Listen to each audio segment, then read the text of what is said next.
950 साल, 1 सदी नहीं, 2 नहीं, 9 सदियाँ।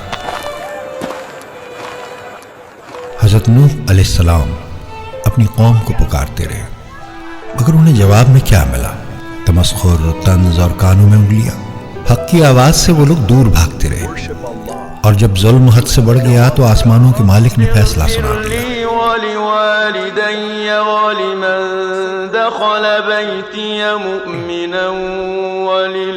ऐ नूह अलैहिस्सलाम, अब कोई ईमान नहीं लाएगा। तेरे रब का हुक्म है कि कश्ती बना, हमारी आंखों के सामने और हमारी दी हुई हिदायत के मुताबिक।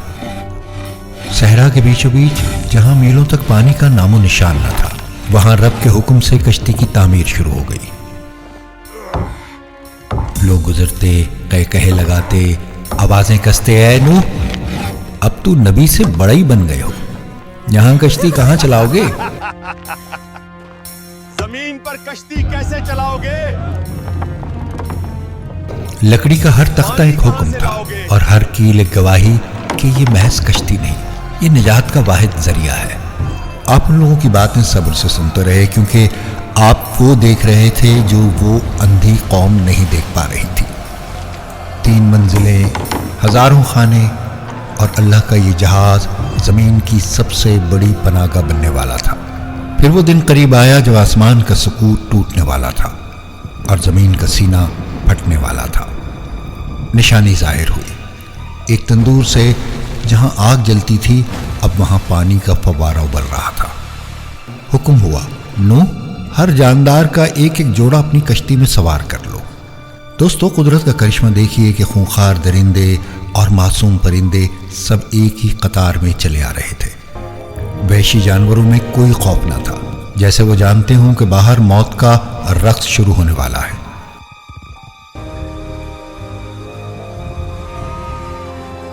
और फिर आसमानों के दरवाजे खुल गए और ऐसी बारिश की जो पहले कभी किसी आंख ने न देखी थी। आसमान टूट कर बरसा, जमीन ने अपने चश्मे खोल दिए, ऊपर से बारिश, नीचे से तूफान, हर जानिब पानी ही पानी था। तूफान की लहरों के दरमियान एक बाप की विपता तड़प उठी। उसने अपने बेटे को पुकारा, ऐ मेरे बेटे, आज कोई तुझे बचाने वाला नहीं, मेरी मान कश्ती में आ जा। मगर नाफरमान बेटे ने गुरूर से मुंह फेर लिया, जवाब दिया, मैं पहाड़ की चोटी पर चढ़ जाऊंगा, वो मुझे बचा लेगी। वो नादान ये न समझा कि आज पहाड़ भी डूबने वाले हैं। और फिर एक लहर आई और वो हमेशा के लिए नजरों से ओझल हो गया। नबी का दिल कट कर रह गया, मगर रब का फैसला अटल था। सहरा की खाक पे बनी वो कश्ती अब पानी के सीने पर तैर रही थी। ये मौजज़ा था कि कायनात का सबसे बड़ा तलातुम था और वो छोटी सी कश्ती मौजों के थपेड़ों में महफूज थी। वो महल, वो गुरूर, वो बुत, सब के सब पानी की गहराइयों में दफन हो गए, क्योंकि कायनात पाक की जा रही थी। बाहर मौत का शोर था, मगर कश्ती के अंदर सुकून था। अल्लाह के मानने वाले सजदा रेज़ थे। नबी की आंखों में आंसू थे, अपनी कौम की तबाही और बर्बादी के लिए और अल्लाह के इस अजीम मौजज़े के मुशाहिदे पर। और आखिरकार रहमत इलाही जोश में आई। हुक्म हुआ, ऐ ज़मीन, अपना पानी निगल ले, ऐ आसमान, थम जा। पानी उतरने लगा, ज़मीन का सीना दोबारा नमूदार होने लगा और फिर एक नई दुनिया ने जन्म लिया।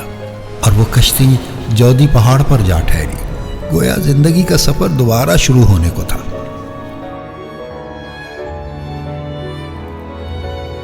और फिर आपने इस नई जमीन पर पहला कदम रखा, वो जमीन जो अब शिर्क और गुनाहों से पाक हो चुकी थी।